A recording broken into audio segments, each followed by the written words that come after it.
Esta atividade será gravada, podendo ser transmitida em nosso canal do YouTube e em nossas mídias sociais. Solicitamos que sejam tomados todos os cuidados éticos para não haver exposições pessoais ou de casos clínicos. Bom, boa noite a todos. É uma grande satisfação para mim recebê-los nessa última reunião científica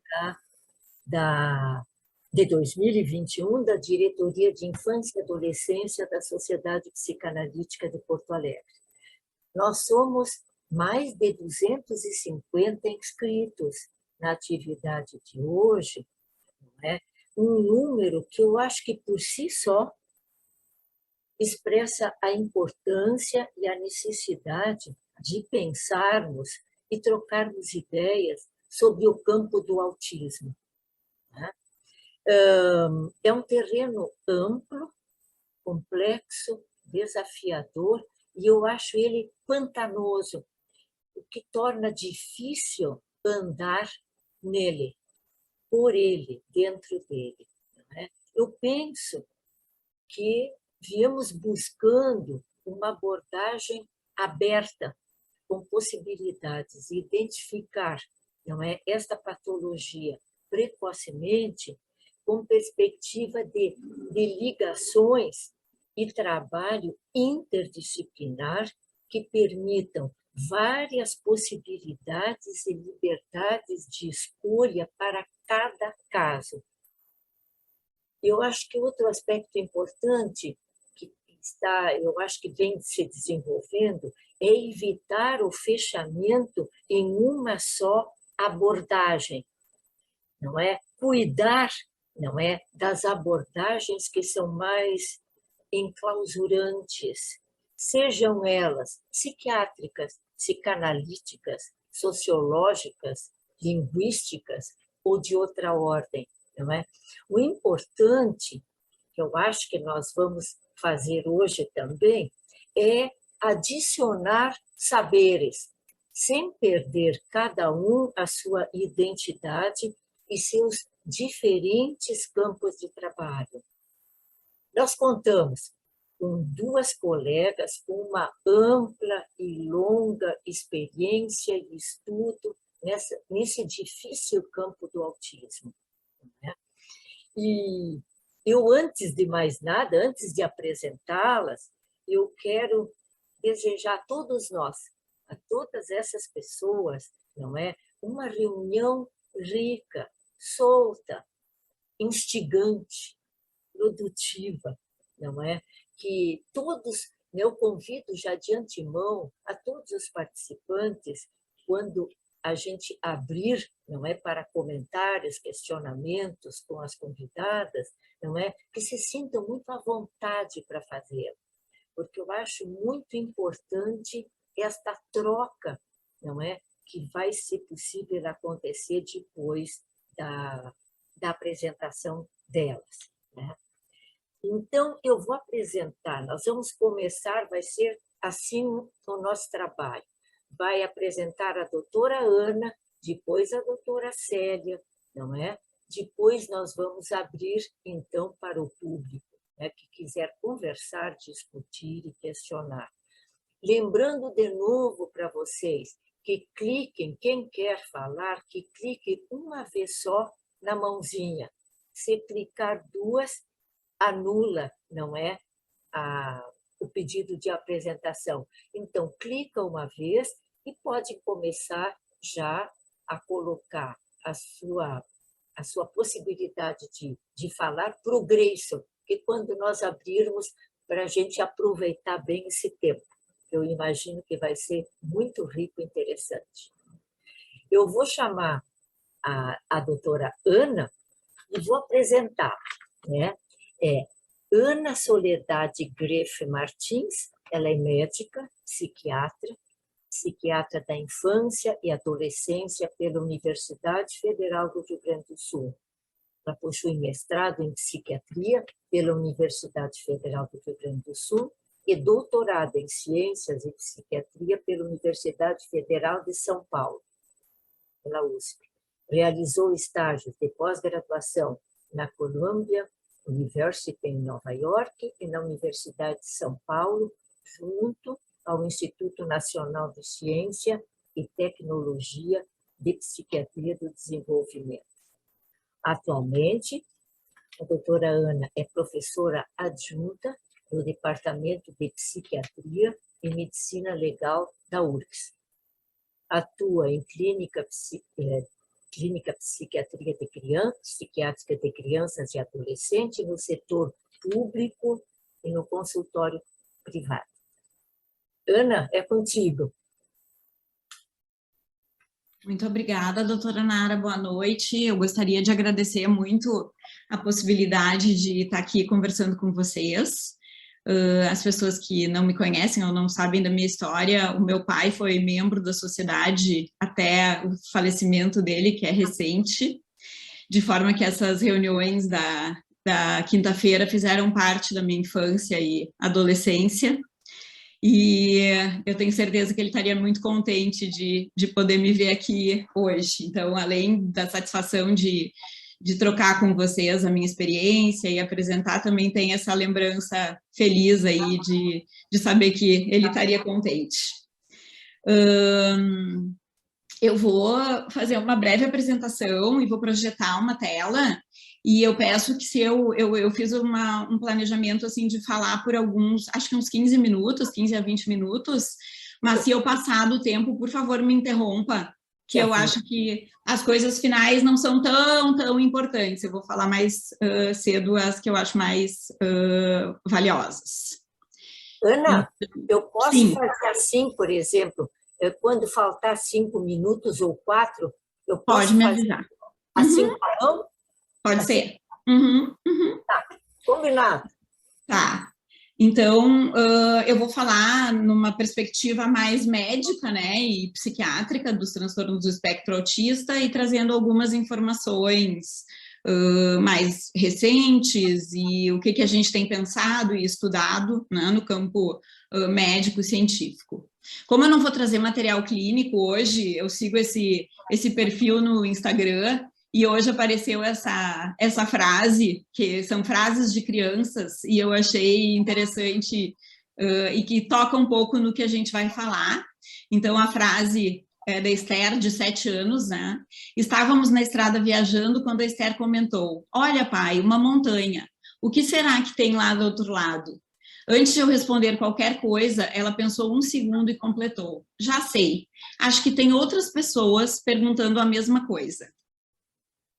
Então, o meu roteirinho aqui de apresentação, eu vou falar um pouquinho sobre cognição social, sobre o diagnóstico do DSM-5, né, do transtorno do espectro autista, alguma questão de epidemiologia, o processo diagnóstico e uma seladinha sobre tratamento, de novo com essa ideia do que a gente tem visto, estudado e assim por diante. Então, a parte mais bonita que eu considero, que eu acho mais interessante, que tem a ver ali com a frase da Esther, é essa ideia de que o transtorno do espectro autista tem como característica central uma perturbação da cognição social, né? E o que seria essa cognição social? Então, essa ideia também de que nós humanos somos expertos em leitura de mentes, né? E não que a gente leia de forma literal o que as pessoas estão pensando, mas que a gente exercita sempre na interação com o outro uma constante avaliação e reavaliação e de novo de o que está se passando lá na cabeça do outro, né? O que está lá do outro lado da montanha, o que está acontecendo e de que forma eu estou podendo perceber isso, né? Então, essa definição de cognição social, eu acho que é esclarecedora, que é a capacidade de perceber e de interpretar as características emocionais e as informações sociais do outro, né? O que ele me transmite. E essa cognição, ela acontece e ela existe relacionada, mas não dependente totalmente da cognição geral, né? A gente tem uma série de aprofundamentos e de estudos no campo da psicologia sobre a cognição geral, né? A gente tem bastante conhecimento, e a cognição social já é bastante estudada, mas ainda de uma forma mais incipiente, ainda estamos construindo bastante desse campo. Né? Quais são os domínios até o momento estudados, e aí também existe toda uma discussão e uma tentativa de entendimento de como cada domínio se relaciona com o outro e de como eles se conversam, o que vem antes, o que vem depois, mas eu acho que é interessante a gente pensar que esses domínios são a afiliação e a motivação social, o reconhecimento de um agente, quer dizer, o reconhecer que existe um outro que faz parte da interação, a percepção de um movimento biológico, o reconhecimento de uma ação de outra pessoa e a capacidade de imitação, o reconhecimento de emoções, a possibilidade de reconhecer as emoções do outro, a empatia, a atenção social, a aprendizagem social e a teoria da mente. Eu vou falar um pouquinho mais sobre teoria da mente, mas acho interessante que a gente possa pensar sobre todos esses aspectos, todos esses domínios, na medida em que a gente vai vendo crianças e adolescentes e pacientes, e que muitas vezes tem algumas dessas áreas, algumas ou várias, prejudicadas de forma significativa.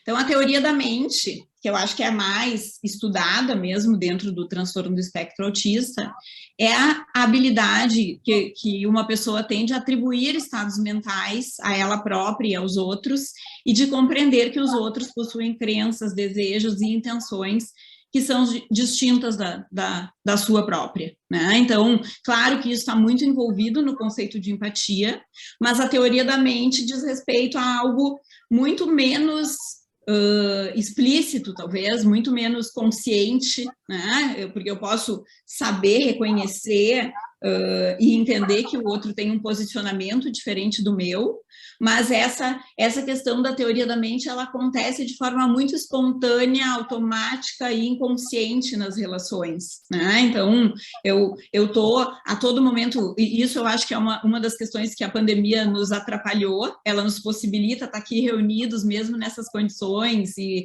contar com a presença da doutora Célia e nos ajudar aqui a pensar e trazer coisas novas, e isso é muito legal, mas ao mesmo tempo eu não tenho a mesma possibilidade de saber o que a minha plateia está, de que forma a minha plateia está reagindo a essas coisas que eu estou falando, né? Uma coisa que a gente faz tão automaticamente na medida que a gente está conversando com um público ou com um colega, um indivíduo, um grupo pequeno ou grande, eu não tenho a possibilidade de fazer essa avaliação à medida que eu estou aqui nesse campo virtual. Felizmente, eu estou enxergando a doutora Célia e a doutora Nara aqui, que já me dão alguma ajudinha nesse trajeto. Então, eu acho que é muito importante a gente pensar nessa questão da cognição social sempre, muito mais do que pensar em critérios de diagnóstico, né? Nós até vamos falar em critérios de diagnóstico, eu acho que é fundamental também nessa breve apresentação aqui que eu vou fazer,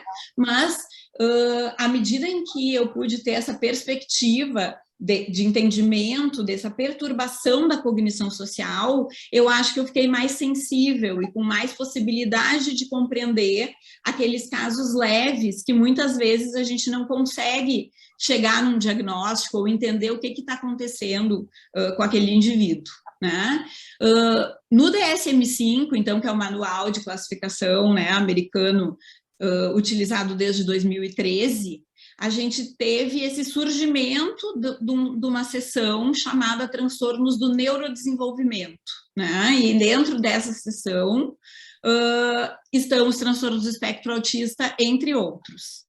E a ideia foi de reunir transtornos que se caracterizassem por um atraso ou um desvio no desenvolvimento cerebral, que a gente tivesse evidências suficientes do ponto de vista de achados de bioquímica, neuroimagem e etc., que nos mostrassem que existe um comprometimento desse desenvolvimento, né? Não necessariamente no indivíduo, mas quando eu trato de um grupo de indivíduos com aquelas características, né? Então, aquilo que no DSM-4 vinha sendo tratado como transtorno invasivo do desenvolvimento e classificado como autismo, síndrome de Asperger, síndrome de Rett, autismo, transtorno invasivo do desenvolvimento não especificado, ficou reunido nessa categoria de transtornos do espectro autista, e também trazendo a ideia de um contínuo, né? Eu vejo dentro da mesma nomenclatura indivíduos que têm um comprometimento mais leve e aqueles que também têm um comprometimento mais grave.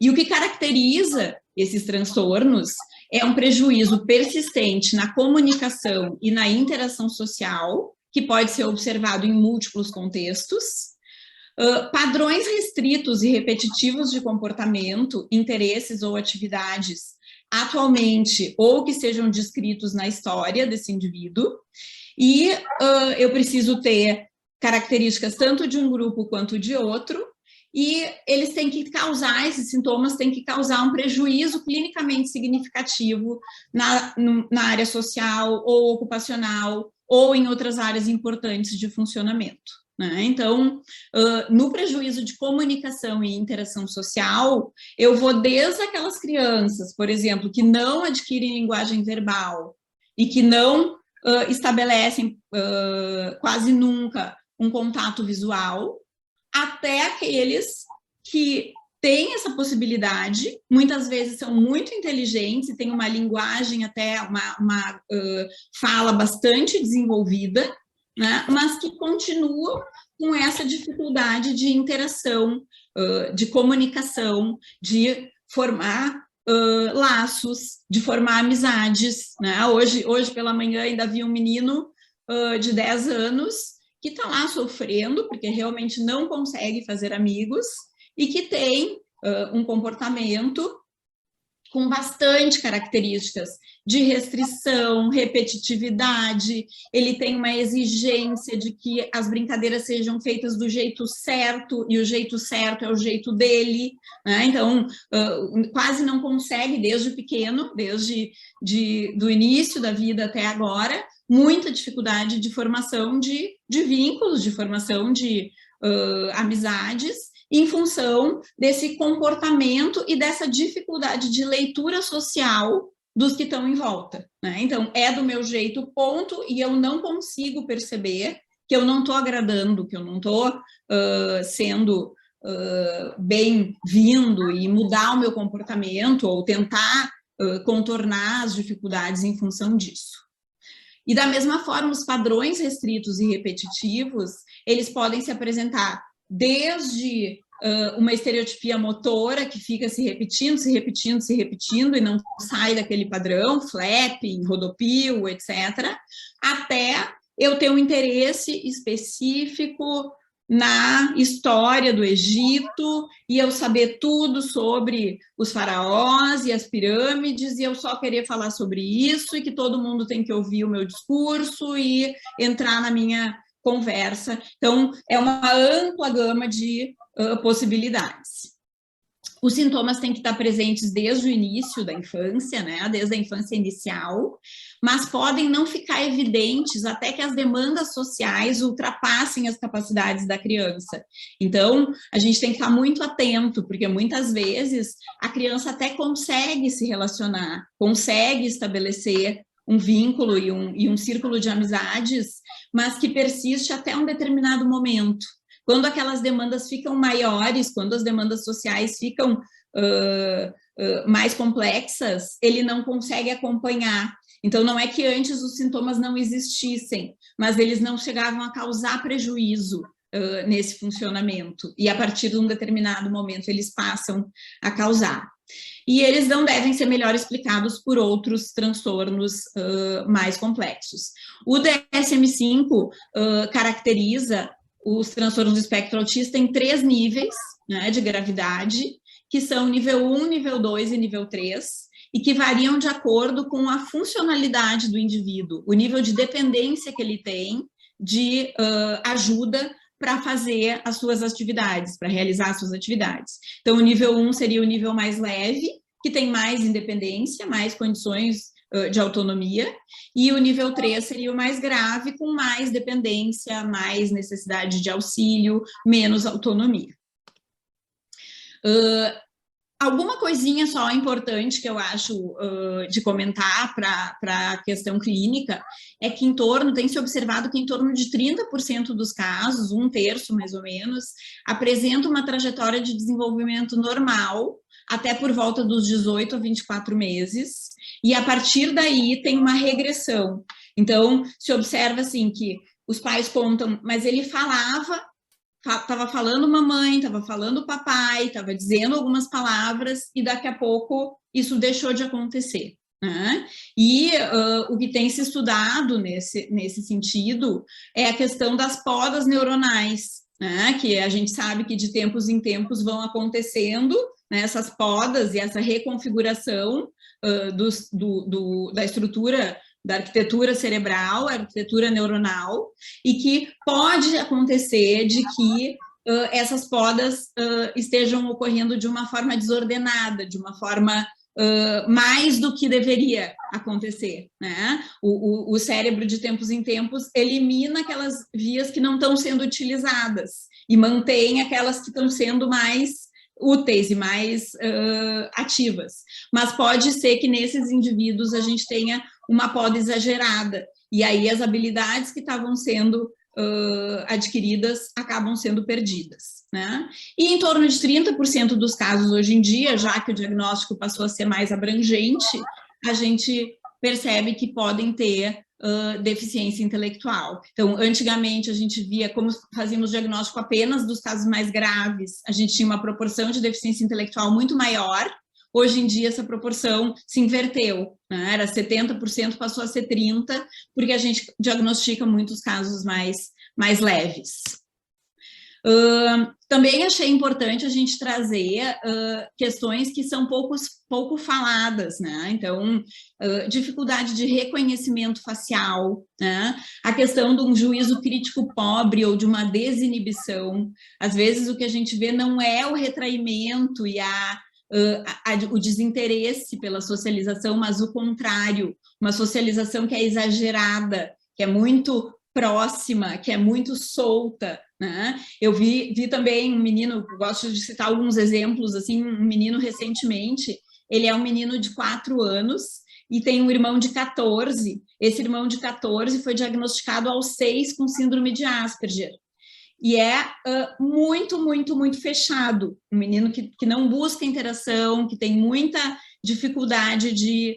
Quando eu comuniquei para os pais que a minha impressão era de um transtorno do espectro autista do menino de 4, eles ficaram absolutamente chocados, porque o menino de 4 é ultra expansivo, né? A ponto de, aos 4 anos, ele entrar numa van na frente da escola, com um monte de gente que ele nunca viu na vida, e fazer questão de que o motorista leve ele para casa, sem pai nem mãe. Mas muito diferente do irmão, que tem essas características mais reservadas. Então, os pais não tinham nenhuma expectativa. Esse menino veio por estar fazendo assim, crises de agitação, agressividade e hiperatividade dentro da sala de aula, e os pais tinham certeza que o problema, nunca passou pela cabeça deles que fosse um TEA. E é um TEA, não tenho dúvida do diagnóstico, mas com uma apresentação muito diferente daquela que é mais conhecida e que eles veem no filho mais velho, né? Essa questão do sotaque, de ter uma manifestação da fala que parece ser um sotaque, né? Mas que eu falo sem modulação, sem maiores... entonações, né? Não utilizo a entonação, também é uma manifestação importante. Pessoas que falam muito rápido ou muito alto, sem se dar conta, de novo, do impacto social que isso tem, né? Claro, são flashes aqui que eu estou dando, mas que eu acho que é importante a gente pensar. Crianças muito obedientes, né? E que são cegamente obedientes, porque tem que cumprir a regra, né? A gente também tem que que ter essa ideia, e a falta de noção de perigo, muitas vezes, de novo, por não ter essa leitura social de que eu estou me metendo numa situação arriscada, perigosa, e assim por diante. A questão da epidemiologia, essa tabela nos mostra os dados, né, do CDC americano. Então, o que eles têm visto dos anos 2000 para cá seria uma proporção de 1 para 150, lá, um caso a cada 150 indivíduos. Aos 8 anos de idade, eles fazem essa avaliação. E hoje em dia, em 2016, que na verdade é o último levantamento que a gente tem, a gente chega à proporção de 1 para 54 casos. É claro que isso é exagerado, assim, ninguém pensa, a gente pensa nos melhores estudos que a gente tem até o momento, a prevalência é de 1 para 100, é de 1% da população, a prevalência dos transtornos do espectro autista, mas esse aumento que tem se visto, ele se dá em função de, número 1, os critérios diagnósticos ficaram mais abrangentes. A gente faz diagnóstico de casos mais leves que antes a gente não fazia, né? Então, a gente tem realmente um reconhecimento maior de casos. Número 2, a gente tem mais acesso a serviços, a gente tem mais procura por diagnóstico, a gente tem mais busca da população de um diagnóstico. E o número 3, que são características realmente de aumento real, vamos dizer assim, né? Eu acho que as duas outras são questões relacionadas ao aumento da identificação e não da prevalência real, mas a prevalência real tem relação, o aumento da prevalência real tem relação com idade de mães e idade de pais, né? Então, idade materna e idade paterna, a gente encontra a relação com maior incidência, né, de casos de autismo, e o uso de algumas substâncias durante a gestação, como o valproato de sódio, o ácido valproico, por exemplo, e outros fatores que vêm sendo estudados. Então, são várias explicações aí que a gente tem para esse número aumentado. Uma outra... Diga. 5 minutos. Tá. Três, tá. Uma outra questão importante que a gente tem observado aqui no nosso meio, principalmente, é que a gente está numa fase de muito medo de deixar passar os casos graves. Eu acho que a gente saiu de um extremo que acontecia até uns 10, 15 anos atrás, que era o de não reconhecimento, né? O do pediatra dizer, não, cada um tem seu tempo, vamos esperar, vamos observar. E aí acabava acontecendo de que lá na frente a gente tinha diagnósticos muito graves que não foram vistos. E a gente passou para o extremo oposto, no momento, como tudo nesse país, né? Estamos no outro polo. Então, nesse momento, estamos no polo de não podemos comer bola, não podemos perder nenhum.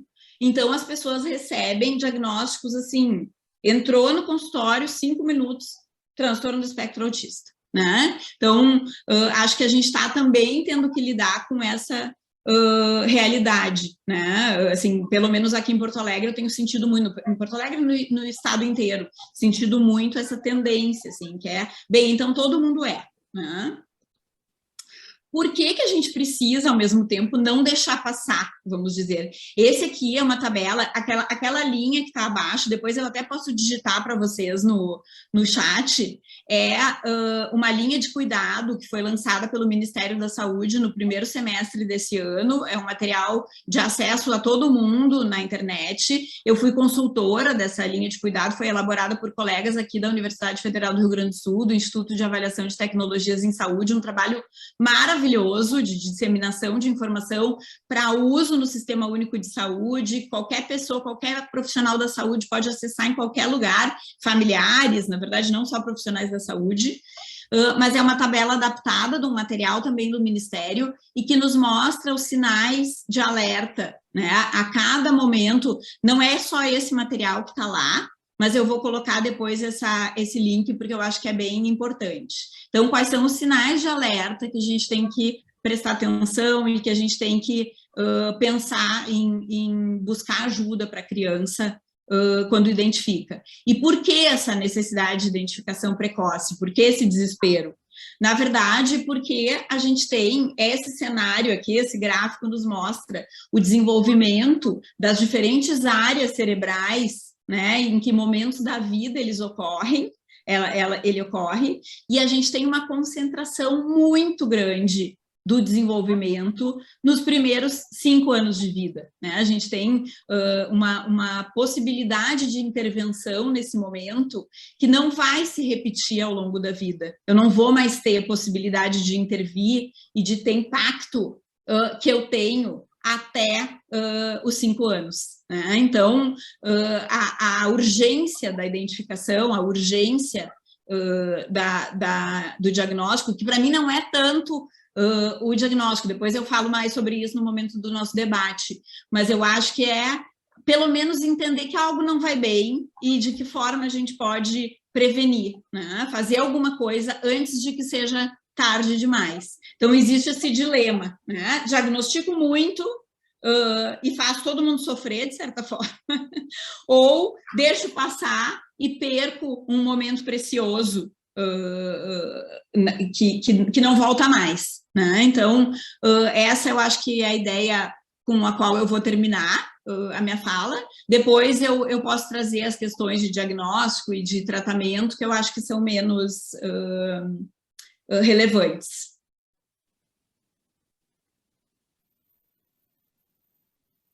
Deu, Ana? Deu. Deu. Ai, eu estou impactada. Eu acho que vão ter muitas questões para conversar, uma apresentação muito rica, né? Com muitos dados, muito importante, né? Nos fez entrar nesse campo minado, não é? Com tantos desafios, tantas novidades, não é? Tantos estudos, e tão difícil, né? Tão difícil. Desde os leves até os graves. Obrigado, Ana. Então, eu vou apresentar a Célia, tá? A Célia Fix-Podbicher é analista de crianças, analista de data, supervisora da Sociedade Brasileira de Psicanálise de São Paulo. Focou sua atenção no estudo de fenômenos autistas em pacientes neuróticos. Escreveu diversos trabalhos que estão publicados em revistas nacionais e internacionais. É autora do livro Transformações Autísticas. Outro livro é O Referencial de Bill e o Fenômeno Autístico, publicado em 2010 pela Imago Editora e em 2012 pela Carnap em Londres. Né? Recebeu, em 2004, o Parthenope Bion Tálamo International Prize. E, em 2005, Frances Tustin Prize. É contigo, Célia. Muito obrigada, Nara. Olha, eu estou muito honrada e grata à Diretoria da Infância e Adolescência da Sociedade de Psicanálise de Porto Alegre, especialmente grata a você, Nara, pelo convite para eu participar dessa importante jornada Desafios Atuais na abordagem do autismo. Estou muito feliz de voltar a essa casa depois de alguns anos. Para mim está sendo uma emoção grande estar aqui com vocês. Também é uma oportunidade para eu poder discutir aqui com vocês ideias que eu venho desenvolvendo em torno do tema. Eu queria esclarecer que, diferentemente da Ana Soledade, o meu trabalho não é um trabalho que foca o autismo como patologia, como ela nos trouxe, mas sim estados autísticos, o que a gente chama de pacientes neuróticos, como nós. Por exemplo, cada um de nós tem um tanto de núcleos autísticos. Então, é sobre isso que eu vou falar. O trabalho intitula-se A Mente Primordial e a Linguagem do Analista, uma linguagem de emoção. A proposta de analisar pacientes em que predominam manifestações da mente primordial pode parecer paradoxal. Eu refiro-me especialmente a pacientes que são, como eu disse, neuróticos, que apresentam núcleos autísticos e núcleos não integrados. Tais indivíduos evitam a proximidade, evitam a intimidade e aterrorizam-se com o contato. Esses pacientes entendem que devem se relacionar, que necessitam sair do isolamento, mas que para eles a consciência da separação corporal do objeto é intolerável. Predominam nessa situação estados não integrados de terror e de ameaça, e como um método de se protegerem, esses indivíduos desenvolvem manobras autísticas, tornando-se absortos com elas e isolando-se em seu mundo inanimado. Que linguagem o analista deve empregar para se comunicar com estados primordiais da mente de seus pacientes cultos e desenvolvidos? Então, o meu propósito nesse trabalho é examinar os instrumentos de que o analista dispõe ao analisar esse tipo de paciente, pacientes que apresentam núcleos autísticos e não integrados. Eu, num primeiro momento, desenvolvo algumas ideias sobre o funcionamento da mente primordial e investigo a respeito da linguagem que o analista deve empregar para comunicar-se com tais pacientes. Sugiro que essa linguagem poderia ser o que eu denomino uma linguagem de emoção, uma linguagem análoga ao modelo da prosódia do manhês da mãe com seu bebê. Eu proponho que esse tipo de linguagem desencadeie uma experiência que se aproxima da noção de transformações em O de Bion. Eu apresento material clínico de Luiz com o intuito de ilustrar as questões abordadas no trabalho e abrir a discussão. Então, a primeira parte que eu vou examinar aqui seria a respeito da mente primordial. O Bion, em seus últimos trabalhos, ele abandona a ideia de partes psicóticas e não psicóticas da personalidade, e ele passa a focar o seu interesse nas manifestações do que ele chama de mente primordial, ou melhor dizendo, das partes não nascidas da mente, nas sensações pré-natais que poderiam dar origem às proto-emoções. O André Green, a respeito da noção da mente primordial em Bion, ele escreve: Bion relaciona a mente primordial a uma espécie de embriologia imaginária da mente. Para Bion, como para Freud, há algo primitivo na mente, que não é inteiramente explicado pelos primeiros estágios da relação objetal no desenvolvimento do bebê.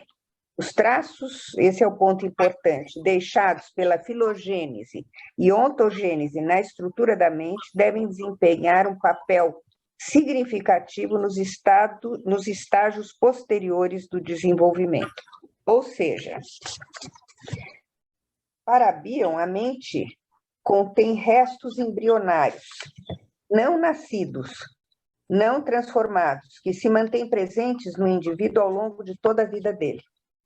Essas são manifestações da mente primordial encontradas em nossos pacientes adultos e instruídos. O terror subtalâmico é um desses tipos de manifestação. É um medo não controlado pela mente e que não adquire significado.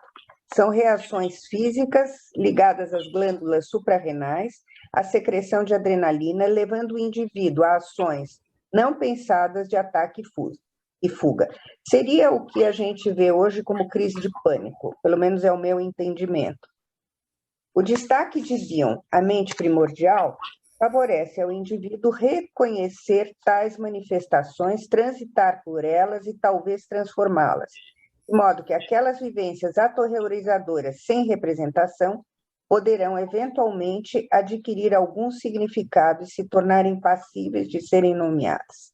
A tarefa do analista seria, então, estabelecer uma comunicação entre as áreas não nascidas e já nascidas da mente. Seria transpor a cesura que separa esses dois universos. Sendo esta para Bion uma das principais descobertas da psicanálise, poder ter acesso a essas áreas não nascidas. Pacientes em que predominam manifestações da mente primordial, aqui vou entrar um pouco na questão dos núcleos autísticos mais profundamente. Esses pacientes, eles não dispõem de um self capaz de tolerar o que a Francis Stansfield chama de consciência da separação corporal do objeto. Eles apresentam estados não integrados de extrema vulnerabilidade em que predominam vivências de terror expressas pela ameaça de queda num espaço sem fim, uma ameaça de dissolução e de diluição. Enfim, ameaça da perda da própria noção de existir. O indivíduo, frente a esses estados, ele desenvolve as manobras autísticas como um modo de se proteger dessas vivências intoleráveis, entretendo-se desse modo com uma relação de continuidade corporal com o objeto obtida por meio do que também a Frances Tustin chama de objeto-sensação, objetos e formas autísticas. Ou seja, o que seria isso? Predominam as sensações despertadas pelo contato e não as fantasias e emoções decorrentes desse. Quer dizer, a pessoa está muito mais ligada às sensações que o outro desperta nela. Ela tem só uma relação de adesividade, que o Meltzer chama de uma relação bidimensional com o outro, sem ter algum acesso ao mundo interno, a relação como a pessoa como um objeto separado. Para que o analista possa alcançar tais pacientes, é necessário que haja uma porosidade nessa sua barreira autística, de modo a facultar aquela área, de modo a facultar o acesso a essa área congelada. O analista, diante desses pacientes, ele próprio, muitas vezes, se vê exposto a vivências de não existência. Todo mundo que trabalha com autismo e esses núcleos, é muito difícil, muitas vezes, a contratransferência do analista. É uma função dele poder transformar essas vivências e resgatar a sua capacidade para pensar e, no momento oportuno, tentar penetrar essa barreira autística. Mas o que eu pergunto, como penetrar a barreira autística? Como torná-la mais permeável? Para isso, penso que é importante que o analista sirva-se da mesma linguagem sensorial do paciente como um meio de criar o que eu estou chamando de um elo sensorial entre ambos, o que poderá talvez propiciar ao paciente sentir-se menos ameaçado diante da presença do analista, uma pessoa separada. Vou falar um pouco disso na discussão. O analista, frente aos estados não integrados, estando em uníssono com a situação mental do paciente, tornando-se a emoção do momento, poderá vir a conter, reunir aqueles elementos esparramados, de modo a adquirirem algum contorno e então atribuir-lhes de significado.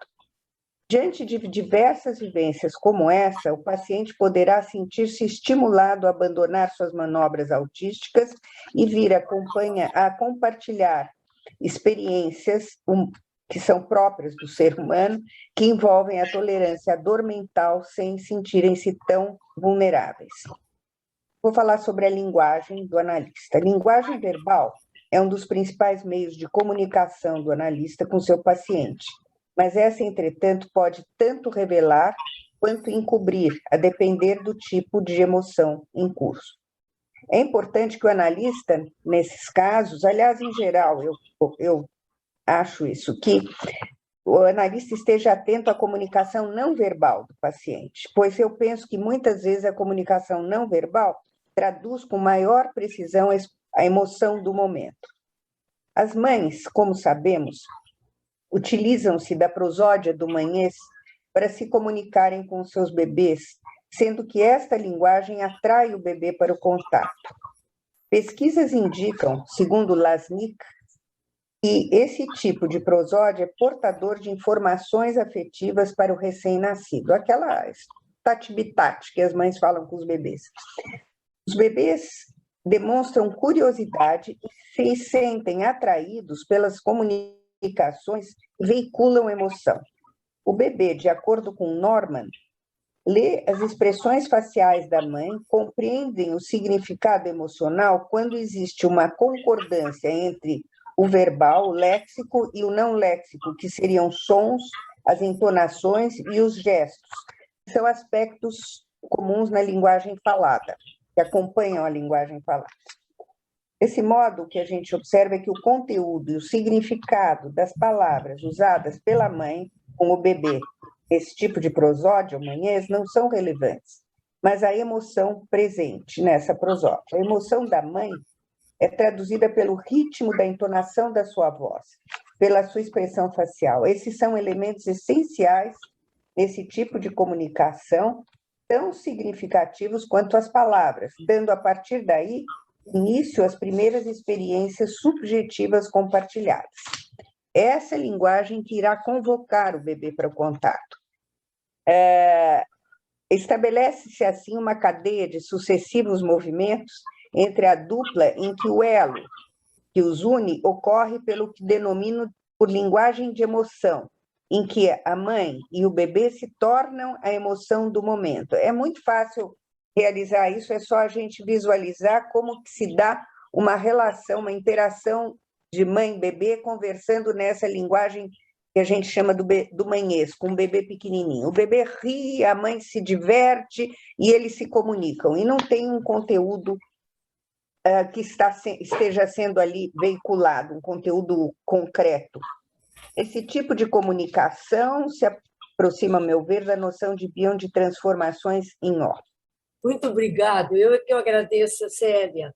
E eu acho que nós temos, não é, assim, muitas abordagens, não é, para essa área ampla do autismo, que a Ana começou colocando, que a Célia trouxe a abordagem, não é, psicanalítica da compreensão, não é, dentro desse campo tão difícil, tão minado, tentar compreender para colaborar, para trazer mais informações e mais ajuda para os pacientes. Eu acho que temos um material muito rico e podemos abrir para discussão. Não sei, Grayson, se tem pessoas inscritas que queiram iniciar, a gente chama para a tela e elas podem conversar com a Ana e a Célia.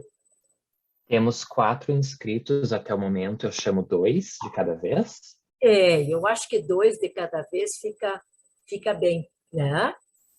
Certo. Maria Lucrécia Zavascki e Elizabeth Lucas. Certo.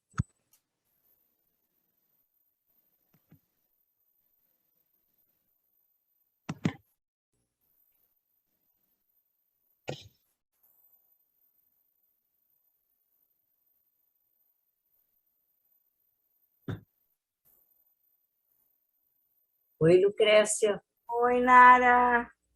Boa noite, Nara. Boa noite, Ana Soledade. Que prazer te ver aqui conosco. Boa noite, Célia. Que prazer.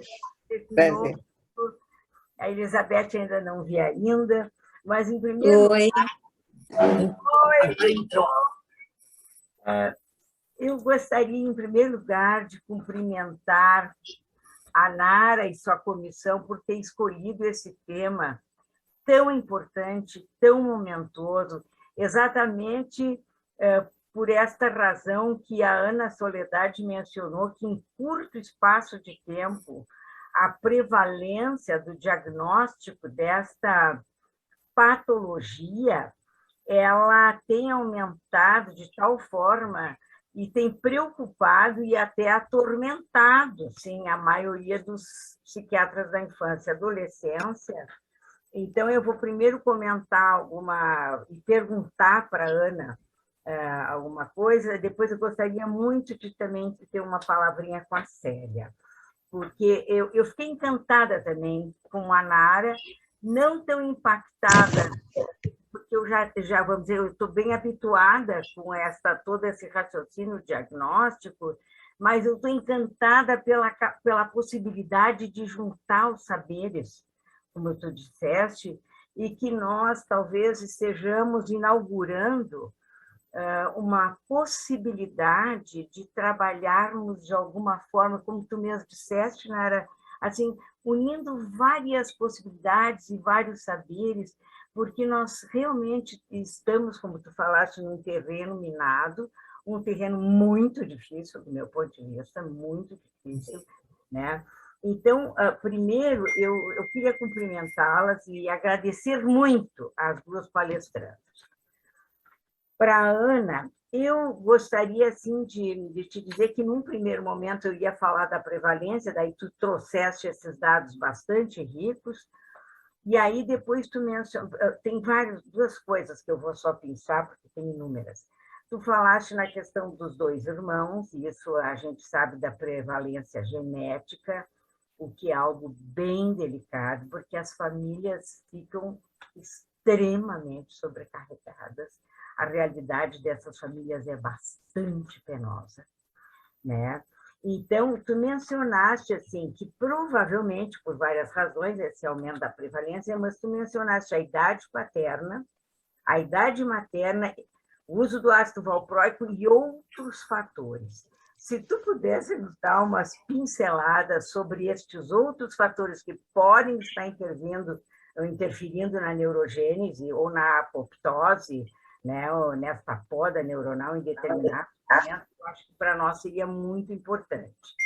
E o outro ponto, assim, que talvez se tu pudesse entrar um pouco na minúcia vamos dizer assim, dos sinais precoces, né, para que nós possamos não, vamos dizer assim, adiar possibilidades preciosas de intervenção já no bebê pequenininho, antes dos 6 meses, se fosse possível.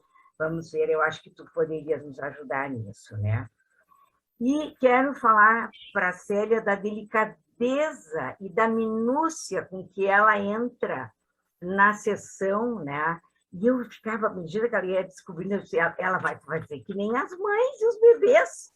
Ela vai ter que sintonizar com as possibilidades que o paciente apresenta. É possível que esse paciente, se caísse na mão de um psiquiatra clássico, ele iria dizer, olha, esse jovem, ele tem um CID, ele é ou um DSM, ele é do espectro autista, naturalmente, porém, ele tem inúmeros recursos, ele é muito inteligente, e então, ele vai, à medida em que esta relação se estabelece, ele pode se desenvolver muito, né? Então, mas ele é cheio de capacidades. E a analista é cheia de capacidades e de sensações e de insights e de possibilidades porque precisa ter muita presença de espírito, né? e afetividade com esse paciente para chegar naquela hora e se dispor a cantar como uma mãe canta por seu bebê. Então, eu queria te dizer assim, que eu gostaria de ver todos os teus casos. Tu mencionaste um, e ver todos os outros, porque deve ser difícil o teu modo de trabalhar. Então, enfim, eu gostaria de ver que outras maneiras uma analista pode trabalhar com este tipo de pacientes que, segundo, vamos dizer, a nomenclatura que tu usas, eles têm, assim, núcleos, né? E eu acho que isso vem ao encontro do que se imagina da neurogênese, pontos que ficaram, né, enclausurados, encapsulados, e que precisam ser tocados novamente para ver se eles podem aflorar de alguma maneira. Eu agradeço imensamente essa noitada que nós estamos tendo com a Nara Previu. Obrigada. Elizabeth, pode abrir o microfone? Sim, posso. Muito obrigada, é um prazer estar aqui assistindo vocês. Eu sou médica geneticista e convivo com a psicanálise há muito tempo. Acho que vocês conhecem meu esposo Renato Lucas, que é da revista enfim. E eu tenho trabalhado muito com a questão do diagnóstico diferencial das causas biológicas do autismo.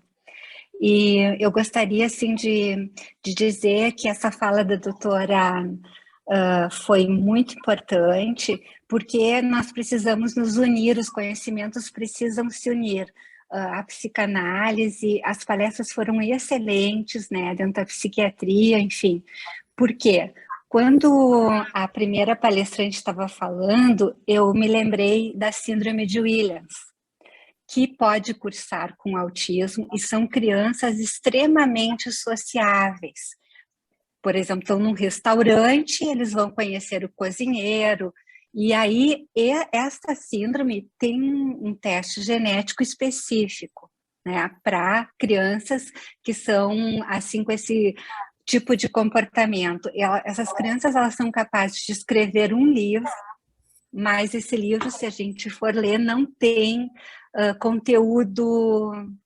Elas escrevem um livro, mas de uma forma sem muita ligação.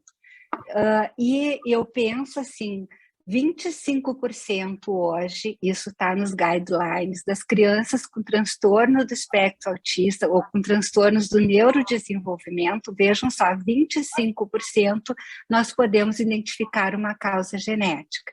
Isso é importante para a família, por mais que isso pareça ansiogênico, porque eu penso que até mais ansiogênico do que a psicanálise é a genética médica e genética clínica, porque é o jeito que a gente tem para dizer para aquela família essas questões. E aí, síndrome do X frágil deve ser descartada em todos os pacientes com autismo.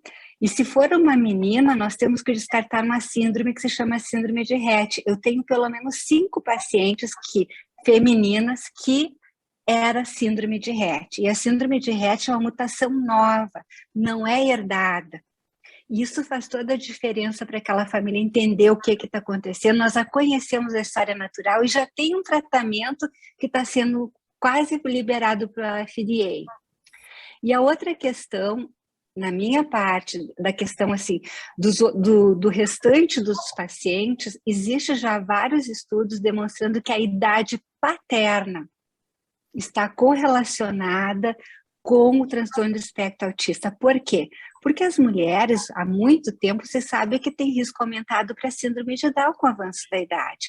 Mas os homens, eles têm mutações de ponto na sua espermatogênese. E tem se analisado que os homens mais velhos têm muitas mutações. Daí a gente fala na questão poligênica. Então, não era incomum eu ter observado isso no consultório, que geralmente era o segundo casamento, eu não sei se vocês observam isso, e o homem é mais velho. Sim. E aí, já tem estudos mostrando que esses homens, que essas crianças têm mais do que um gene de predisposição. Mas isso, desculpa, eu só queria dar assim, que eu acho muito importante que a psicanálise, a psiquiatria e as outras especialidades, a fonoaudiologia, a terapia ocupacional, porque existe, por exemplo, genes associados exclusivamente com defeitos da linguagem, que algumas crianças chegam com diagnóstico de autismo e, na verdade, elas têm um transtorno de desenvolvimento de linguagem, e tem um gene específico para isso. Obrigada pela oportunidade de falar com vocês. E obrigada, porque, né, foi mais um saber que se somou agora no teu comentário, Elizabeth. Maravilhoso. Obrigada. Eu achei ótimo. Ana e Célia, vocês querem conversar com a Lucrécia e a Elizabeth?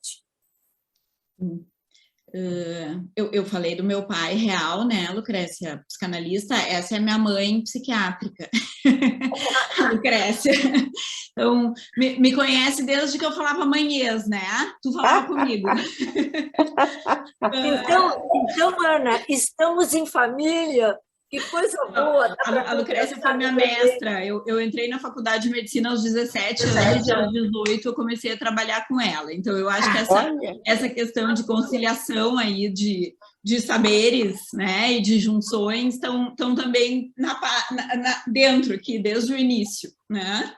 Então, é amanhãs na medicina, mas é amanhãs. Não, eu acho que, Lucrécia, com certeza, né, tu sabe que tu tem influência em tudo isso aqui, que está aqui, mas eu acho que as duas questões que tu colocaste, assim, uma delas, a questão dos fatores de risco, esses que eu citei são aqueles que a gente já tem evidências suficientes para relacionar com esse aumento da prevalência, né, tanto a idade materna, a idade paterna, o uso de valproato na gestação.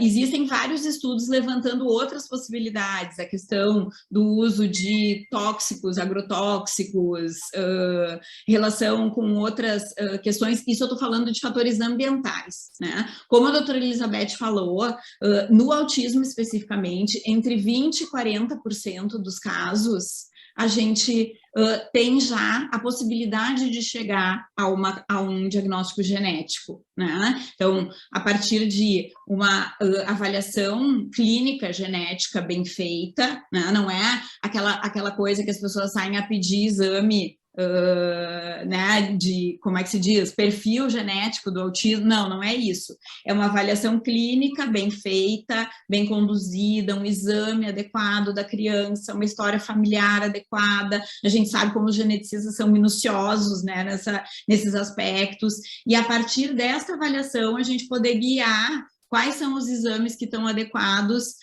fazer e até onde prosseguir nessa busca de um diagnóstico, chegando até o exoma, né, doutora Elizabeth? Então, indo em diferentes etapas. Posso te dar assim, não existe um exame melhor ou pior. A gente precisa analisar, então, a história gestacional, como tu bem já comentaste, analisar como é que foi aquele parto, analisar a história familiar e ver sinais.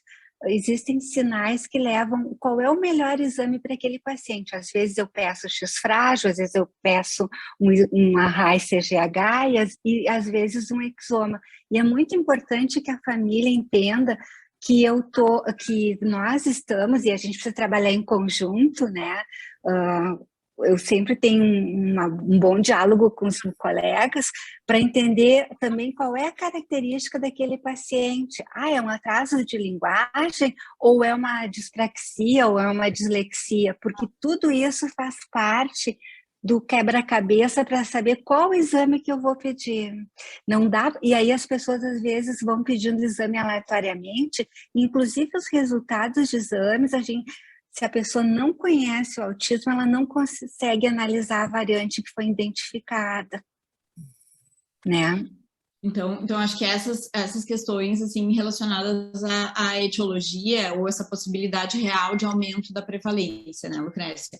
Com relação aos sinais precoces, eu acho que aquela tabelinha ali que eu mostrei, depois eu vou colocar agora, quando eu parar de falar, eu coloco ali o link da linha de cuidado do Ministério, mas eu acho que a gente tem que começar a prestar atenção, e isso eu noto que faz muita falta, principalmente naqueles casos que vêm para uma segunda opinião, que já receberam um diagnóstico, né, e que os pais estão muito assustados, esse diagnóstico precoce, vamos dizer, e que a gente presta muita atenção e chama muita atenção para a questão da ausência de fala, né, para o atraso da fala ou ausência da fala, mas quando a gente vai avaliar o paciente, é muito mais importante que a gente possa avaliar a presença de linguagem não verbal, né? Muitas vezes a gente vê uma criança que realmente tem atraso de fala, mas que se comunica de uma forma riquíssima, né, que está lá manifestando suas emoções, manifestando sua percepção da interação, interagindo muito ricamente, né? E aí isso quase que nos elimina a possibilidade, não vou dizer elimina 100%, mas elimina muito a possibilidade de um transtorno do espectro autista, porque se eu tenho essa riqueza de comunicação e dessa manifestação emocional e de troca, mesmo que não verbal, eu estou tendo comunicação, eu estou tendo linguagem, né? Então, eu acho que uma das coisas que me chama a atenção e que eu presto muita atenção quando eu estou examinando uma criança pequena é essa possibilidade de uso da linguagem não verbal, de coordenação entre linguagem não verbal, gesticulação, olhar e fala, eventualmente existe, né? Pode ser pouca, mas tem. Então, é aquela coisa de não só sinalizar com a mão. Eu me lembro, tem um menino que para mim ficou emblemático, 7 anos, que queria escrever no quadro, entra, olha para baixo e faz assim para o quadro. Não fala comigo, sabia falar, só me aponta. Eu disse, o que tu tá querendo, né? Então, essa possibilidade de comunicação, né? Um dos sinais que é bastante estudado e que a gente tem maior indicativo, assim, com relação a presença ou desenvolvimento ou não de autismo, aparece por volta dos 8 meses, que é a atenção compartilhada. Aparece por volta dos 8 meses no desenvolvimento normal, né? Então, a gente vai ter aquele momento em que a criança identifica um estímulo no ambiente, pode ser um objeto, pode ser um som, mas que ela busca que o outro, que o cuidador principal, né, que em geral está lá junto, também busca a reação do outro àquele estímulo. Então, eu estou estimulada por esse objeto, eu quero saber se a minha mãe também está, né? Então, eu vou olhar para minha mãe, eu vou voltar a olhar para o objeto junto com ela, né? Então, essa comunicação de 3 pontos, assim, essa atenção compartilhada que aparece muito precocemente, né? Aos 8 meses a gente já tem essa evidência e que eu acho que é um sinal sutil e que precisa ser... a gente tem que estar atento, assim. No exame, se eu seguisse ali a minha apresentação, a questão do diagnóstico, ele é um diagnóstico clínico, né? Ele é um diagnóstico que é baseado em entrevista muito minuciosa. Hoje em dia, com os vídeos no celular, é uma maravilha, né? Porque os pais nos abastecem de imagens, vídeos e possibilidade da gente ver a criança em ambiente fora do consultório e interagindo e então a gente tem bastante riqueza de documentação, a gente saber, claro, do comportamento da criança nos outros contextos, nos outros locais que ela frequenta, o exame padrão, vamos dizer, que não é necessário para o diagnóstico, mas que ele é feito em muitas circunstâncias, principalmente de pesquisa, que é a EIDOS, uma escala inglesa, né, que é de observação direta, uma hora de brincadeira com a criança, em torno de 45, 50, 60 minutos, com a presença da mãe, e que a gente vai ter situações de desafio social, vamos dizer. Eu vou propor brincadeiras que vão incitar uma resposta social, para que eu possa observar. Então, eu sempre falo para os residentes, assim, a gente não precisa aplicar o instrumento inteiro, mas a gente tem que usar aspectos ali do instrumento e maneiras de brincar. É muito simples, né? Então, vou só dar um exemplo para vocês, para terem um pouco de ideia, mas que eu acho que são coisas que a gente observa facilmente no consultório. Ana, tu dá o exemplo e depois a gente coloca mais algumas questões, tá? Não, eu acho que a doutora Célia também vai querer falar, mas é só... Então, a gente usando, por exemplo, aquele brinquedinho de encaixar figuras geométricas, né? A criança está ali brincando, mas não precisa ser nem esse, pode ser qualquer outro. E a gente interfere na brincadeira, tapa o buraquinho onde ela ia colocar a pecinha, né? E espera para ver qual é a reação dela. E isso também nos diz muito, né? A criança perceber que é uma brincadeira ou não perceber. Célia? Liga o microfone, Célia, por favor. Obrigada, Ana. Obrigada, Nath. Obrigada. Eu queria agradecer os comentários da doutora Lucrécia. De fato, essa é a ideia, que você precisa estar inteiro, assim como a mãe, quando está ali se comunicando com o bebê, está inteira e se coloca e está atenta às respostas do bebê. Eu acho que esse é o estado de mente na sessão, com qualquer paciente, não só com esses, mas especialmente com esses, é o que convoca a pessoa para a comunicação.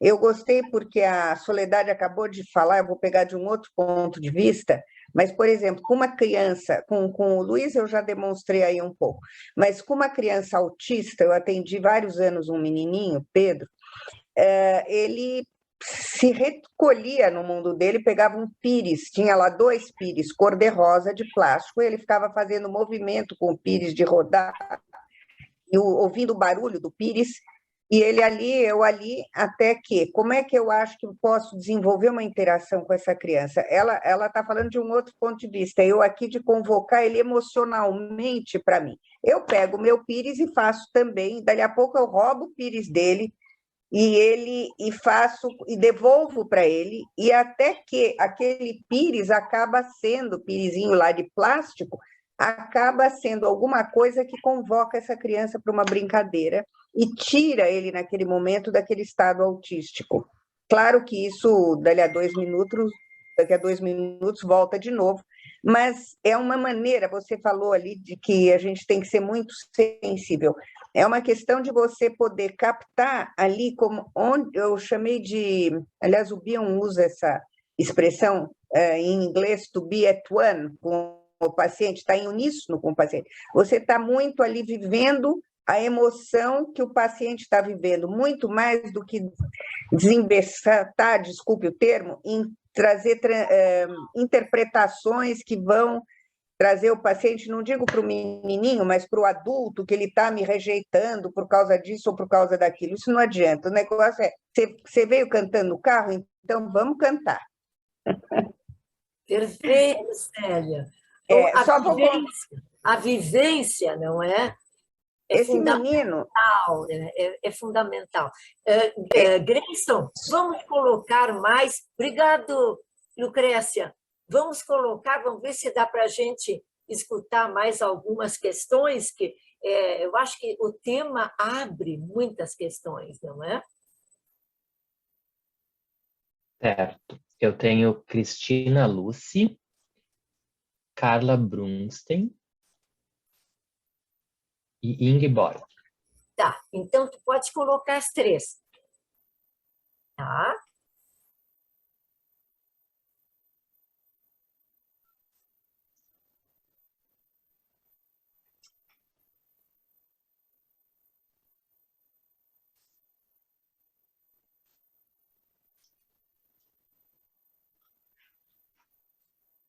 Alô? Oi. Posso falar? Pode, Cristina. Tá.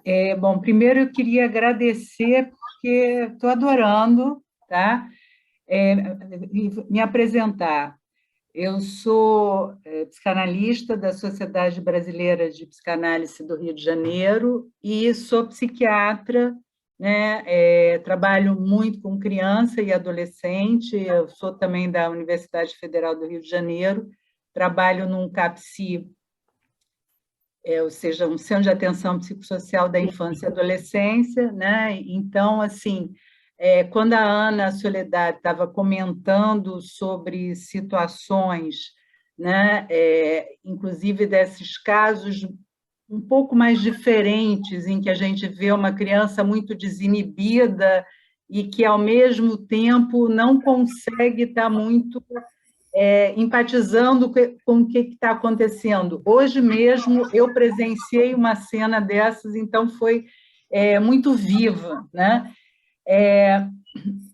E eu adorei, né, escutar a sessão da Célia, assim, muito linda. Agora, eu queria fazer um comentário, né, que eu queria escutar um pouco vocês. A Célia fez uma menção que colocou, olha, eu vou estar falando de estados autísticos, né, de situações que não necessariamente são de autismo, num quadro, né, de autismo, mas E eu queria que, se pudesse fazer algum comentário sobre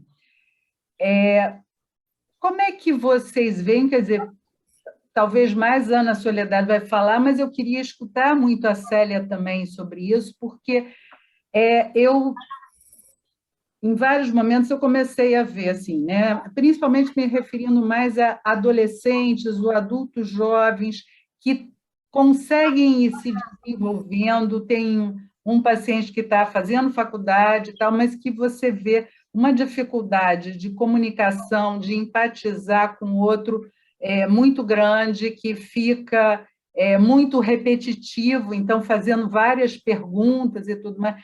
E aí isso vai ficar, isso é mais claro que sim, né? Dentro do espectro autístico, mas com uma coisa assim de uma maior capacidade de ter uma autonomia e tudo. Agora, o que eu queria que vocês pudessem falar um pouco, porque eu fico pensando várias vezes, e situações do que a gente diria que seria um transtorno de personalidade esquizoide, né?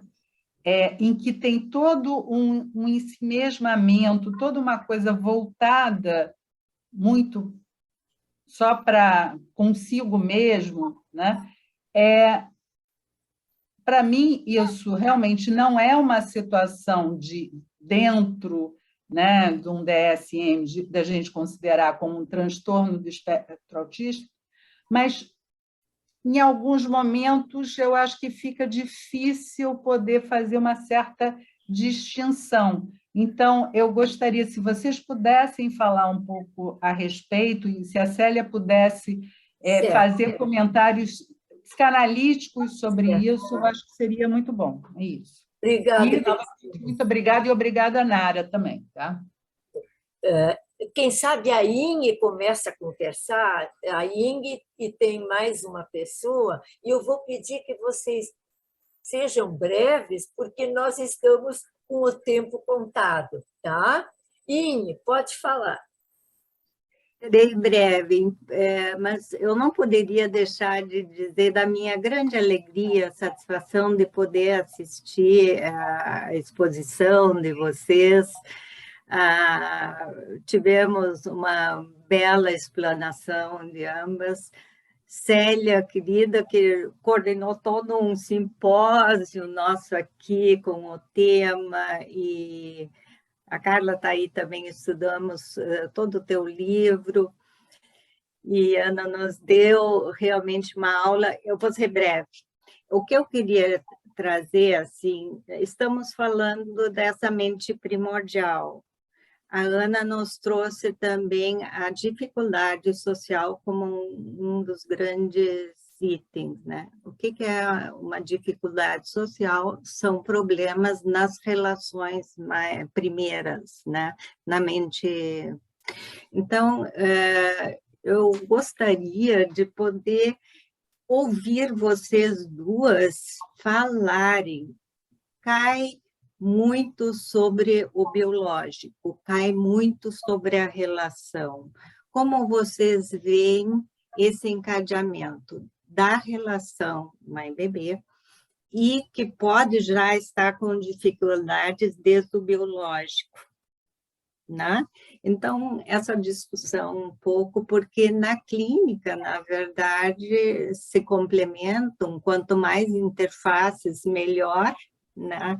Mas o trabalho é muito como a mãe com o seu bebê lá no privado, no íntimo, como a Célia falou. Obrigada, mas principalmente para dar um grande abraço. Obrigado, Inge. Falaste dos fatores internos do bebê e os fatores externos. E essa troca, esse casamento, né, é muito rico, é muito complexo, né? Cada situação é uma que traz esses fatores. Vamos ver as gurias depois respondendo. Carla, podes falar?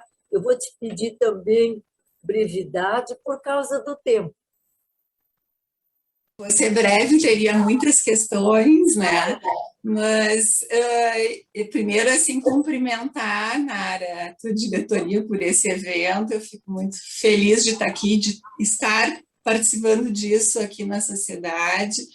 A Ana, né, a gente se conhece de longa data também, né, Ana, lá do mesmo grupo, lá com a Lucrécia, só que a Ana desde o inicinho.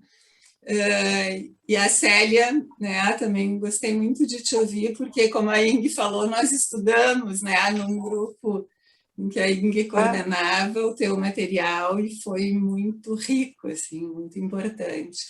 Mas, assim, eu teria muitas questões e pensei, assim, no manhês, né, como é importante que a gente seja capaz, como analista, de conectar com os momentos em que o manhês é necessário, desde os bebês que a gente recebe com hipóteses diagnósticas de autismo, como lá nos adultos, e poder circular com esse manhês quando necessário, né, em diferentes momentos do desenvolvimento e momentos psíquicos de cada paciente que está conosco, né? lembrei muito quando a Célia comentou, né, do Pires, da situação do Pires, né, porque são situações que eu tenho vivido muito no consultório e precisado lançar mão disso.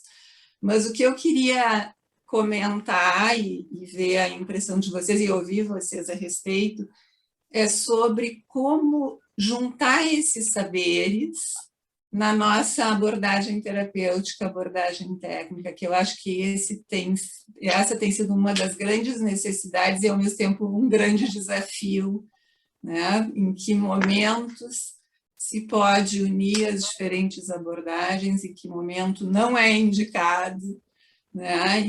Porque eu tenho visto várias situações diferentes em colegas de áreas afins, tanto de indicação de muitas abordagens em muitas áreas, TO, fono, tratamento psicanalítico, a abordagem de outras linhas, né, do ponto de vista emocional, mas o quanto trabalhar com as emoções nos dá a base para os outros desenvolvimentos, não há dúvida. E, ao mesmo tempo, muitas vezes é muito importante que se entre com outras, né, abordagens técnicas e de áreas afins. Então, queria ver a impressão de vocês sobre isso, a experiência, e para a gente pensar.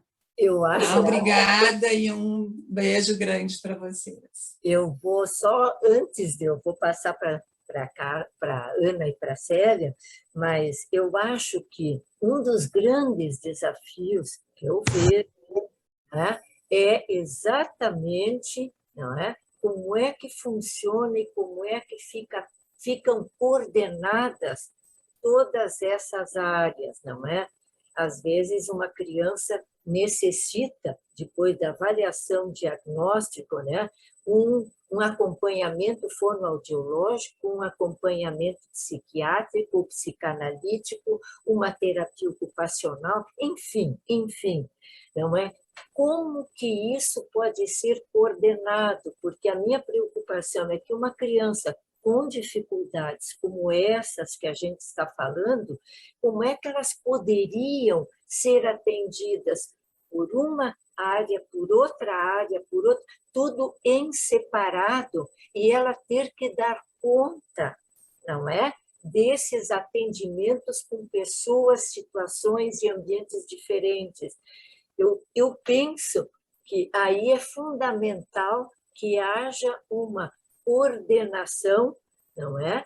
E vamos dizer, e uma possibilidade, não é, de que cada atendimento, cada área tem que ter uma coordenação, não é, com a outra, porque senão eu acho que a situação fica muito complicada ou trágica, inclusive. Então, é um outro desafio que eu vejo como muito grande. Quando entrar uma, quando não, quando sair, vamos dizer que todos tenham uma ideia, um funcionamento sobre aquele caso e como é que ele, né, pode ser atendido. Então, eu acho que é um trabalho hercúleo e que é necessário quando precisam essas atividades todas. Ana e Célia. Célia ou Ana? Quem sabe a Célia pode responder. Ana, pode você. É você. Tá bem. Eu vou tentar ser breve, apesar de que essas perguntas reuniram aí minhas reflexões da vida inteira, que vão da psiquiatria, assim, concreta lá do CAPS até a filosofia da ciência, tá? Mas eu vou tentar eu vou tentar compactar aqui a ideia.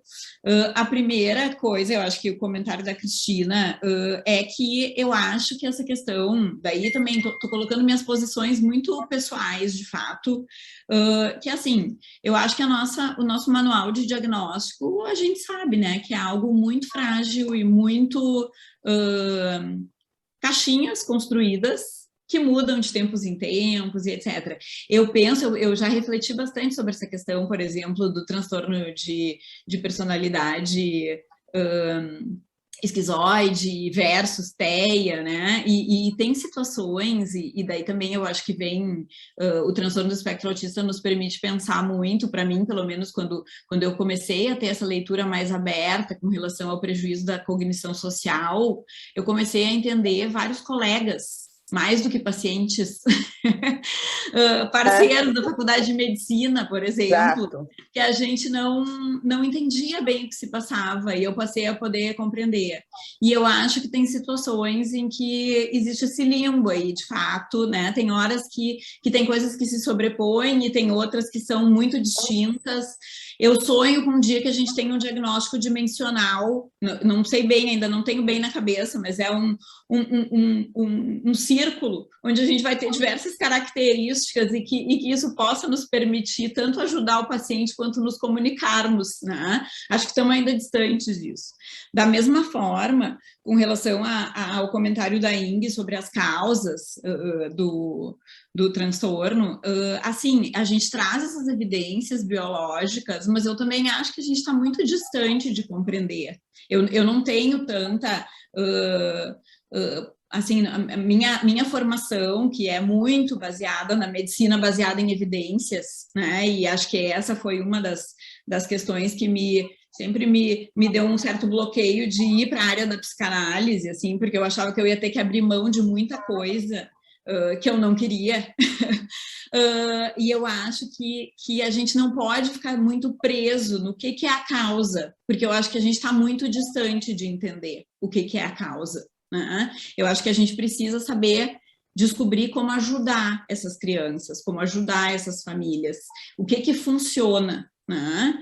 E aí eu sempre lembro de um ensinamento, um professor meu de epidemiologia da graduação e do mestrado, depois aqui de Porto Alegre, que ele falava sobre aquele obstetra que descobriu que a gente tinha que lavar a mão quando saía do necrotério e ia para fazer o parto, né? E que isso fez com que milhares de mulheres deixassem de morrer. O que os colegas pensavam na época? Ele é louco, né? A pessoa é louca. Ninguém sabia que existia bactéria, ninguém sabia que existiam micro-organismos. O cara mandou lavar a mão entre sair do necrotério, fazer uma autópsia e fazer um parto. Ele não sabia da causa, mas ele interveio e ele mudou a trajetória dessas pessoas, né? Então, a minha visão é muito assim, o que a gente pode fazer para ajudar? Independentemente de eu saber o que trouxe o problema, o que causou o problema. Certo. Célia? Olha, eu queria também agradecer aí os comentários das três. Pena que a Ing saiu da tela, porque é uma amiga de longuíssima data, que eu tenho um carinho muito especial. Fiquei feliz de saber que vocês andaram lendo lá o meu livro. Na verdade, eu quero te corrigir, Nara, é um livro só. Quando você falou que são dois, não, é um só. Transformações Autísticas, que está traduzido do inglês, mas é um só. Mas voltando à questão do diagnóstico diferencial. Eu não vou falar de um diagnóstico do ponto de vista da Ana, eu vou falar do ponto de vista como eu vejo, quer dizer, eu percebi que em todos os trabalhos que eu escrevo tem um parágrafo que é meio clichê. É importante que o analista identifique em que nível de desenvolvimento mental aquele paciente se encontra, se ele está num nível neurótico, psicótico, autístico ou não integrado, porque a abordagem para cada um desses níveis é totalmente diferente. O que diferencia o autístico dos outros? Tem alguns elementos aí, do ponto de vista da psicanálise, acho que não tem muito a ver com a questão mais neurológica, psiquiátrica, etc. Por exemplo, o nível os pacientes em que predominam estados autísticos, eles não têm a possibilidade de ter a noção de um objeto separado. Eles estão numa adesividade, o Meltzer e a Bick trouxeram isso, uma questão de eles chamaram inicialmente de identificação adesiva com objeto. Já nos estados psicóticos e em outras etapas que não são tão primordiais, mas que a gente chamaria de primitivas, nós temos a identificação projetiva. Então, existe essa diferenciação. Aqui nós estamos com identificação adesiva, a Tustin depois até retira a palavra identificação e chama de equação adesiva, porque a identificação já pressupõe que existe um objeto separado.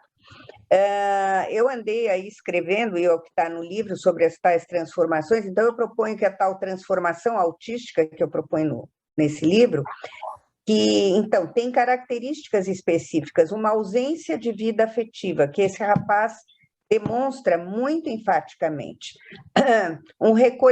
E a prevalência de atividades autossensuais, que a pessoa se envolve com aquilo e usa aquilo como uma proteção diante do mundo externo.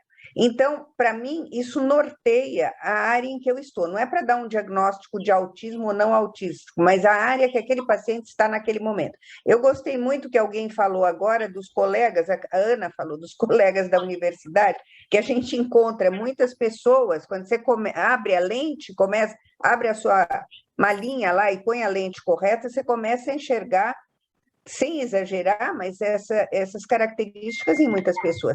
Mas eu acho que é bem diferente do esquizoide, e eu não me lembro qual foi o outro termo que você usou além do esquizoide. Quanto à Ing e a questão dos bebês, do biológico e do adquirido, eu concordo plenamente, eu nem vou me alongar, porque eu concordo com a Ana de que existe uma conjunção de fatores e que a gente não sabe o que vem antes, o que vem depois, e como é que aqueles fatores, mesmo que a criança tenha alguma questão biológica, vai depender muito de como vai ser a interação com aqueles pais. Claro que tem situações com as quais a criança nasce que nenhum pai, nenhuma mãe vai dar conta disso. Aquilo vai permanecer e vai se ajudar com toda essa munição que essas crianças são atendidas nessas diferentes áreas. E, por fim, a Carla, falando como as abordagens técnicas, né? Quer dizer, para juntar os saberes. Sim, eu sou aqui uma defensora de que a psicanálise precisava estar sempre dentro do pacote. Eu vejo pessoas que estão muito no método ABA, terapia comportamental, e eu tenho visto muitos casos de psicanálise que são muito, muito ajudados, longas psicanálises longas durante muitos anos, e essas pessoas, de fato, se beneficiam. Até tive a oportunidade outro dia de ir num bar mitzvah de um menino autista, e tinham vários autistas no bar mitzvah, uma experiência muito comovente para mim. Mas na impressão que dava, em algumas situações, uns robozinhos, eu não sei, eu acho que não é a maioria que vai procurar uma psicanálise, porque também é uma coisa longa e que você não dá grandes resultados, não faz grandes promessas imediatas, que é diferente desses métodos de terapia comportamental. Basicamente é isso. Bom, infelizmente, está me tocando essa função. Nós já passamos do tempo, mas eu acho que nós concluímos que temos inúmeras questões. É uma área complexa, difícil, mas muito rica. Muito rica. Eu acho que o trabalho, o estudo, a pesquisa, nesse campo do autismo, eu acho que nos traz assim, um conhecimento muito grande do ser humano, das possibilidades, das dificuldades. Então, eu acho que nós temos daqui muitas questões, também com muitas ideias, com muitas vontades de estudar, de participar, e saber que eu acho assim que não existe uma área só para atender esses casos, jamais, né? Porque sempre vão precisar, claro, de um diagnóstico o mais correto possível, não é? As possibilidades mais, vamos dizer, mais de acordo com cada caso e também com a família. Eu acho que a família, junto com esse conjunto, é que vai definir também o caminho não é? Que deve ser, e como eu acho que são tratamentos muito longos, eu acho que tem períodos que uma área precisa ter atendido Concordo. mais do que a outra, e vamos dizer, e isso tem que poder girar de acordo com as necessidades daquele caso, daquela família, daquela criança. Então, exige, eu acho, de todos nós que participamos, de todas as áreas, uma humildade, sabe, junto, de achar que naquele momento é muito importante aquele X atendimento e que aquela família pode dar. Depois, então, é um trabalho em conjunto que eu acho que é muito interessante. Eu queria agradecer, assim, de todo o coração a todos os presentes, a todos os que participaram, em especial a Célia e a Ana. Assim, eu não tenho como dizer, eu achei que saiu, é uma noitada, que para mim foi uma festa, para mim está encerrando o ano, que nem eu disse para vocês, com chave de ouro, e eu vou passar a palavra para vocês, então, né, poderem se despedir, dizerem mais alguma coisa. Por enquanto, eu só digo muito obrigada. Ana, quer você falar? Não, pode falar. Eu falo. Tá bom. Olha, eu é que queria agradecer muito pela oportunidade, achei muito interessante, inclusive muito interessante a Ana e eu. Quer dizer, 2 pontos de vista que se complementam. Eu aprendi muito, Ana, quero te agradecer com a sua exposição, muito mesmo. Dúvidas que eu tenho, não sei se eu consegui aqui sanar, mas você me trouxe um conhecimento precioso. E eu acho que a gente precisa, isso é uma amostra de que a gente precisa estar trabalhando em parceria o tempo todo. Atualmente, inclusive, até todas essas terapias, por exemplo, tem aqui uma corrente de se trabalhar com terapia psicomotora desde bebezinho, muito cedo. Uma técnica francesa que se usa. Então, é infinito o que essas crianças necessitam, infinitas as possibilidades para se ajudar. Mas eu queria agradecer muitíssimo, especialmente a você, Nara, e a Sociedade de Porto Alegre, por me convidar mais uma vez para estar com vocês, tá bom? Obrigada, boa noite. Ana. Eu também, só agradecer a oportunidade, acho que sempre nos enriquecemos e pensando nessa perspectiva, né, de diferentes saberes, diferentes abordagens, possibilidade de pensar de formas diversas e realmente essa intersecção aí de diferentes crianças que vão precisar de questões e abordagens distintas de acordo com o seu momento e sempre muito bom trocar, né? Muito bom compartilhar, trocar e ouvir coisas diferentes, novos, colegas novos. Foi muito bom. Muito obrigada, muito obrigada. É para início, né? Eu acho que isso a gente vê que deveríamos fazer muitas discussões e né, com diferentes profissionais, porque só enriquece e as crianças, ou os adolescentes ou adultos dentro dessa faixa só vão aproveitar. Com certeza. Quanto melhores nós estamos aparelhados, melhor nós podemos atendê-los, não é? Então, com certeza. Obrigado, um abraço grande. Muito obrigada, Nara. Um grande, grande abraço. Tchau, tchau. Tchau. Tchau.